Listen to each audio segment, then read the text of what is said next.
Canal King de Zulu. Meilleure émission. Ouais, Akati déjà débat. Akati débat. Abi Laurent Fabrice, Canal King, Canal de Zulu. Abi meilleure émission. Il n'y a plus débat. A festé Pemino, bah débat, bah journaliste. Oui, non, Laurent Fabrice, moi, nous allons rabouiller, toi, bah Congolais. Tout ça, bah Congolais. Bah Congolais, tu vas dans la rabouiller, tu vas à débat, tu vas une imité. Mais tout à la position là. C'est pas que yo so ki moto ko nazo partager point de vue notako moyi dans tete. Ouais ba tendance à mabe. Ote Laurent Fabrice na mutu ya il est petit ta fachi. C'est normal. Na za mutu ya failli, c'est normal. Na za mutu agi mutu musique, c'est normal, c'est ça la République. Mais ce qui est comme kota. Ça ce n'est pas bon. Très bien. Ça ce n'est pas bon. Mais bah débat des défauts ça là. Yo Laurent Fabrice le biboye, Ngabou le biboye, Zula le biboye, Serge Nakosa le biboye. Tu vois le débat est équilibré. Et maintenant c'est la nation qui évolue. Exactement. Attends, on a peut-être tout ça va débat là. Même les autorités nous suivent. Oui, et belé. Moi massama le blanc la présidence on va ni boyemo, yemoko le président de la République au kota boy. Là massama je sur le blanc la présidence. À mon côté, mon canal qui il m'a fait c'est qui Abina Keina. Tu vois? Donc les ali ba réfléchir makambo to lo maka. Il faut que la malamu boto to ba tcharango plein évidence. Exactement. Que Laurent Fabrice a dit ceci. Et ça m'a bêté. Très bien. C'est pas dit que tout ce que Bouya dit ça m'a bêté. C'est pas tout ce que moi j'ai dit ça ce sont des paroles d'évangile non. Mais tout débat tout débat rapport à Mbokande Kenda. Et Kende Liboso. Yamabe ya lobby. To longola. To luaka. Ya sika pour la mboka ya avancer. Ya nous tcha jamais Liboso pour l'avancement. Mais surtout Yamabe ya lobby on dénonce ça. Tout tcha mode de gestion mboka. Je pense que la télévision alors débat. À parlant de la sur le plan culturel bien entendu, il faut habiter en Zénith, mais il y a certaines voix qui s'élèvent et va combattre Moussou tout ça. Yo ça va combattre nini. Oui, rason a rosala nini pour la mboka. On regarde bien te moi bete zate bon. Oui, rason a sala nini. Ba musicien congolais ba sala nini. Combat ya diaspora to négligent. La diaspora a mené un grand combat. To négligent. Oui. Oui, rason c'est un artiste musicien. Alvana Moussa na Yohana. Les combattants bazo reprocher oui rason nini. Bon, mais revendication là bas non, les pays ont de l'abrément, les pays en difficulté. Mais il y a ça, Nini. Bino Suzanne, c'est que ok. Bino Bouta va concerner Bino, bon, ils vont ça m'a débellé. Si vous avez une revendication, on le prend à Bango, et ça, on a Bango légitime. Trop beau, il a Bango, il a voté. Oui, raison, on a un peu musicien. Il faut mettre un concert. Quand on va combattre, on va tirer calme, on va mettre si il y a une raison avec un concert, avec un réalité à poto, lui-même à son niveau, il sait ce qu'il fait. Fallait avec un concert, malgré qu'il y a des cas, il y a quand même un concert. Il y a une raison, il ira en bas de faire avec le combattant, tant mieux. À la fois, la responsabilité. Ceux qui ont moni, qui ont discuté dans le bango, ceux qui ont convaincre le bango, tant mieux. Donc il faut dialogue. C'est lui l'acteur principal au concert. C'est lui l'acteur principal. Soit mon a discuté dans Bango et à convaincre Bango tant mieux. Soit Moni a pris la disposition outre pour la mettre à concert, on a tant mieux. Donc il y a beaucoup de choses. On a répétition. Moi, on a tout sur les réseaux sociaux. On a répétition, banané, héritier, fabrikas, bazoya kaka. Mais il y a beaucoup qui est l'acteur principal. Il sait à quel niveau à combien de combat. Très bien. Abeta, toi, mener des dialogue. Ça, c'est à sa responsabilité. Et sa responsabilité, tant qu'il y a mon Werason. Soit à mon Werason, la question sera combattre, Babouké, Chouba et Soumayaka. Soit à convaincre, ça va y avoir tout. Bah, on va rappeler, bah, va nyamate. Soit qu'il n'y a pas eu l'option à une revendication dans Bango. Bah, ça, il va bien dans le poteau, concession. La concession. Donc, yo, tu as un niveau, oh yo, un niveau, oh yo. Soukiwana to beti conseil. Ceux qui ont mené bras de fer, na bango. Mais ils doivent trouver une disposition ou un dispositif. Cette disposition, il faut à la hauteur, il y a bras de fer. Parce que toi, c'est un cas jurisprudentiel, c'est à Fali. Fali. Donc, à Monique que la résistance est quand même à casse. Il s'est organisé avec son producteur, Nabatonaye. Il a imposé un concert. Mais le débat collatéraux est énorme. Est-ce que maintenant, où est Ranson? C'est là surtout que Namaye, tout ça, intelligent Maye. Alors, comme un schéma, il y a imposition en concert, loi qu'on fallait à ça là. Il va amener des pourparlers, c'est déjà le 17, non? Le 17. Il va pourparler, soit il y a un concert, mais il y a un concert, il y a salle mythique. Il n'a plus rien à démontrer.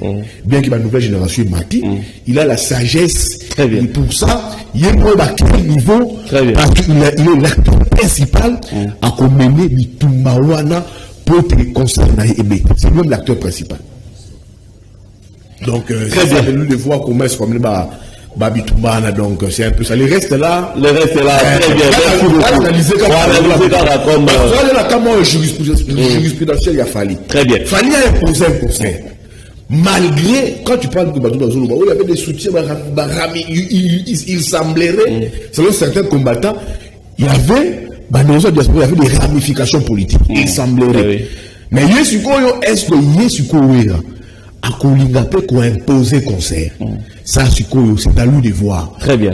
Merci beaucoup. Donc, le concert est prévu pour le vendredi 17 septembre 2021. Semaine notée, semaine Oyokuna. Voilà. Donc, j'espère que ma 2 jours va bien.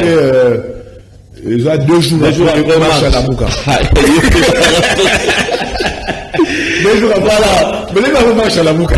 Tatiana. La Mouka, ils ont les 15, non? Bon, la Mouka, elle est 15. Ngana mo pandisa on a ko benza te la bera babala te mo sa re pensa ngale pensa ezaba tu as l'heure tu as l'heure voilà je suis objectif ça mo sa nga un joueur ne fait jamais appel à la mobilisation. OK, là ils ont ça ba politique ils ont ça ba epenge ba mama Chantal Moboni ba Adrien Malanga mais il marche des trop marche les 15 septembre c'est des trop na yobi depuis que marche banana Congo. Ils ont un rapport de force. L'idée pense à l'Obaka que Bango Bala monopole à Balabala. Après Bango Bala les maté. La Mouka Fayoul à l'Obit, la Moussa Lobini. Yé, Abanda, ba marche depuis dynamique. Depuis Nonande, Fayoul dans la conférence de la musique. Koga Naïwa n'a pas posé une question. Est-ce que toi, vous allez mobiliser les 15 la conférence de presse? Fayoul na Bouya. En 2015, Fayoul me dit la conférence, répondant à la conférence, Bouya, en 2015, tout cela marche, il y a dynamique contre la loi Bochab. Aucun Maloba, nous avons écouté la rue, où était l'UDPS?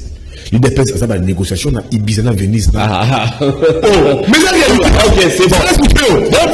Parlons de la négociation. Ibizana Venise dans Kalev, Mama Dialogue, en 2015.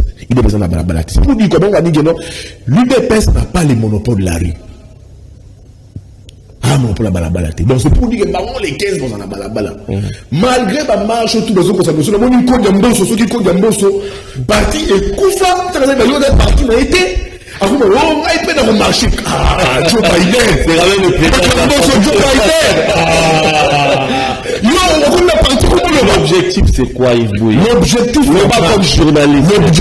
Retenez la passion. Fabrice. Il va partir à Moussa, on va présenter. Ah. Il va partir à Moussa. Il l'équipe côté à la tête. Il va partir à Moussa. Il l'équipe côté à la tête. Il va partir à Moussa. Moussa Saloni. Il va partir à Moussa. Tout ce l'équipe à jouer là. Tout ce l'équipe à jouer. L'objectif la marche il y a les 15. Selon Tandem il y a la Mouka Mouzoutou Fayoulou, c'est dire non au glissement. Pour la véritable glissement des alliés. Pour la balle 2023. C'est dire encore non. C'est politisé. Aujourd'hui, l'institution pour être caporalisée pour la bango, par une force politique, à l'UDPS. Et pour que l'élection soit bien en 2023, il faut une dépolitisée et des réformes. Et au moment où ça marche. Très bien. Marche pour la bango, ça dit rapport de force sur terrain. Non, l'UDPS n'a pas les monopoles de la rue. Très bien. Bissoto, toi, tu dois marcher. Mais oui, on a regretté. Malgré cela, la Mouka a annoncé marche les 15.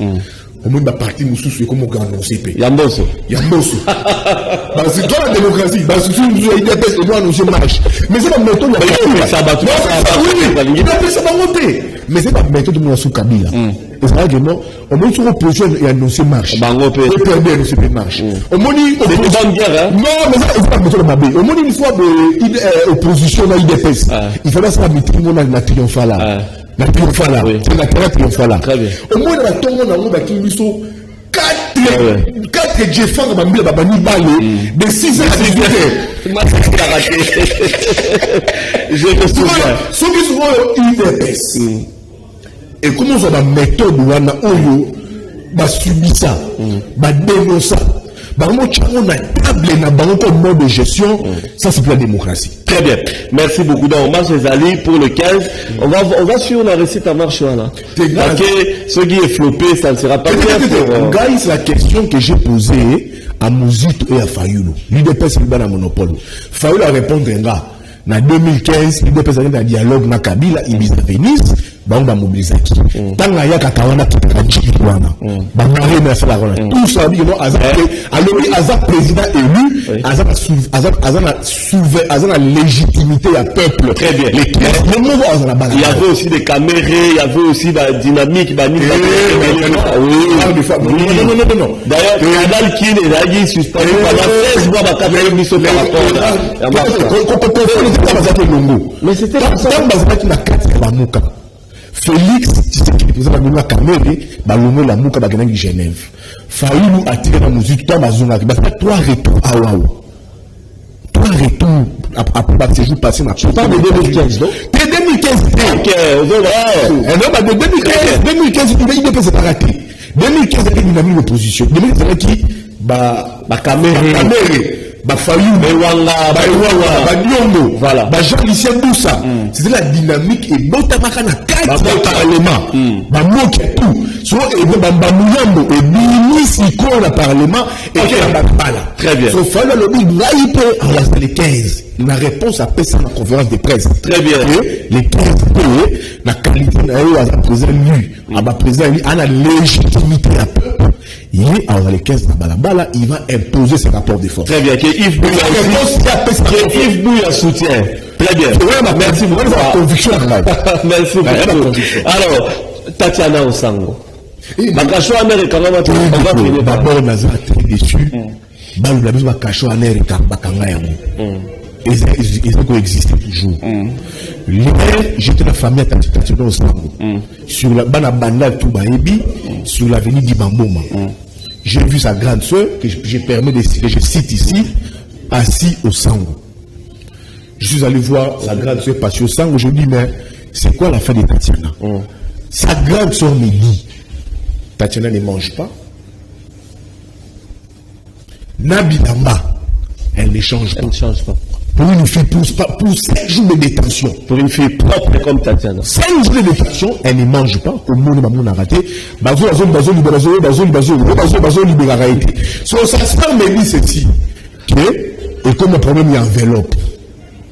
Il paraîtrait, d'après sa sœur que je cite ici, Bango c'est dans Bango $1,500. Il paraîtrait, selon sa sœur que je cite ici, assis au Sango avec qui j'ai parlé, je parle Bango, Bazo c'est dans Bango $1,500. Faut pas libérer. C'est sa sœur qui me l'a dit hier. Et pas dans Bango. J'ai vu sa maman qui ne parlait presque plus, sa maman. Oui. Toute sa famille abattue. Et lui, les informations que j'ai reçues, sur moi, mon avenue, c'est 3 avenues après, on a dit Mamboma. Sa grande soeur est née passée au Sango. Après, ça passe cette info que sa fille, sa petite soeur, 5 jours, Yango, 7 jours, Bakangaye, a changé à Bilambate, à Liaraté. Elle a des conditions infra-humaines. Et en dernière nouvelle, Bazo Senga Bango, $1,500. Pour l'habillement. Abasambi Sakaye, tous les jours, c'est sa grande soeur qui me dit ça. Tous les jours, Basambi Sakaye.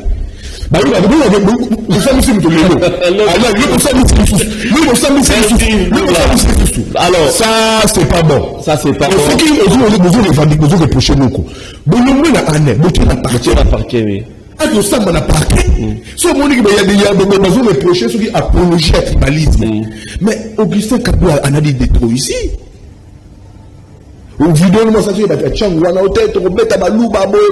C'est ça que cette soeur m'a dit, Passi au sango. Je la cite, Passi au sango. Très bien. Et c'est ça qu'elle m'a dit. Ok. Après la situation, la pétition, on n'aura même pas. Elle ne s'échange pas, elle ne mange pas. Dernière fois, la pétition, on leur exige Bango $1,500. Très bien pour cette libération. Mais si vous reprochez quelque chose, attends, apologie à tribalisme. Donc, vous avez marqué. L'année à vous, vous avez toujours à parquet, ceux qui vont reprocher à la limite Makala. Mais pour une fille, 7 jours. C'est trop. Surtout qu'elle est une de nôtres dans la corporation. Nous demandons sa libération. En une minute, parce que. Et le mot très important. Lobby a raisonné sur ça. Namoni assez à lobby, il y a l'élection de gouverneur, il y a vice-gouverneur, la province, il y a problème, 14 provinces. La province va checker Kinshasa pour la poste, il y a vice-gouverneur. Il y a Nerombo. Parce que Nerombo a Kendaki. Si vous avez info, Nazui, Balinga Tchelabiso, j'ai coco Moulumba comme vice-gouverneur Tika IDPS. Parce que nous sommes avec Moutako. Moutako. Avant ceux qui nous tabac au Japon. Mais tous sont Laurent Fabrice. Ceux qui botché Jean Titni, Azam gouverneur, Azam Motoya, Maïndombe. Bonjour, je n'ai rien contre Jekoko. Botché vice-gouverneur. Ils ont côté IDPS comme IDPS. Mais dans la assemblée provinciale, on a tout. Godempo, il est du Kassai. François Dalabala, il est du Kassai. Premier vice-président. Julien le manager rapporteur, il est du Kassai. La rapporteur adjoint Touana, comme on est Madame Moutinga. C'est l'épouse de notre aîné Modeste Moutinga. Trois amis affaires et sociales. Elle est du Kassai. Ce qu'on la géopolitique, c'est très important. Je n'ai rien.